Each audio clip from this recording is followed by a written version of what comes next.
ಕೇವಲ ಇಲ್ಲಿ ಇರುವಷ್ಟು ಯುವಕರಲ್ಲ, ಇಲ್ಲಿ ಒಂದು 10 ಪಟ್ಟು 20 ಪಟ್ಟು ಜನ ಆಗಬೇಕು ನಾಳೆ. ಮತ್ತೆ ಅಪರಾಧಿಯನ್ನು ಬಂಧಿಸುವವರೆಗೂ ನಾವು ಅಂತ್ಯಕ್ರಿಯೆ ಮಾಡ್ಲಿಕ್ಕೆ ಅವಕಾಶ ಕೊಡುವಂಗಿಲ್ಲ. ಹಾಗಾಗಿ ನಾವೆಲ್ಲರೂ ಸಹ ಹೆಚ್ಚಿನ ಸಂಖ್ಯೆಯಲ್ಲಿ ಬರಬೇಕು, ಸಮಯಕ್ಕೆ ಸರಿಯಾಗಿ ಎಲ್ಲರೂ ಇರಬೇಕು, ಶಾಂತ ರೀತಿಯಿಂದ ಎಲ್ಲರೂ ಪ್ರತಿಭಟನೆ ಮಾಡಬೇಕು.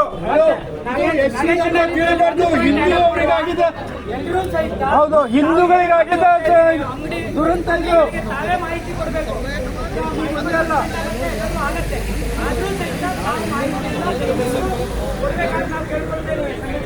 ಹಾಗೂ ಪಕ್ಷಾತೀತ ಬರಬೇಕು. ಯಾವುದು ರಾಜಕೀಯ ಇಲ್ಲ, ಹಿಂದೂ ಸಮಾಜ ಸಂಪೂರ್ಣವಾಗಿ.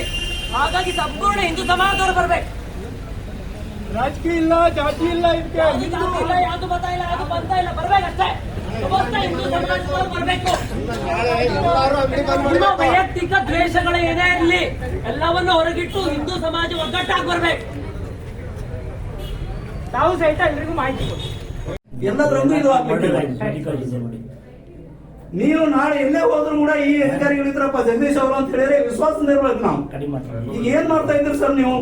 ಇಡೀ ದೇಶದಲ್ಲಿ, ಇಡೀ ರಾಜ್ಯದಲ್ಲಿ ಎಲ್ಲ ಪೊಲೀಸರಿಗೆ ಇನ್ನೊಬ್ಬರು ಕೈ ಕೆಳಗಾಗ್ತದೆ. ಬಲಿ ಆದವ್ರು ಯಾರಾಗ್ತಾ ಇದ್ದಾರೆ? ನಾವೇ ಹಿಂದೂಗಳು.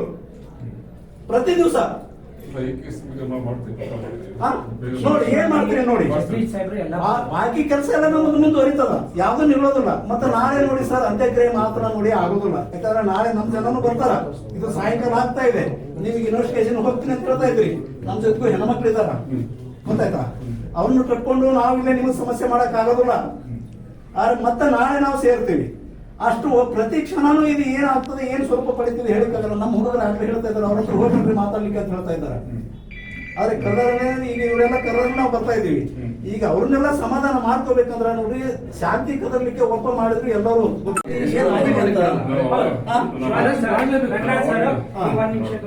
ಮಾತಾಡ್ತಾನೆ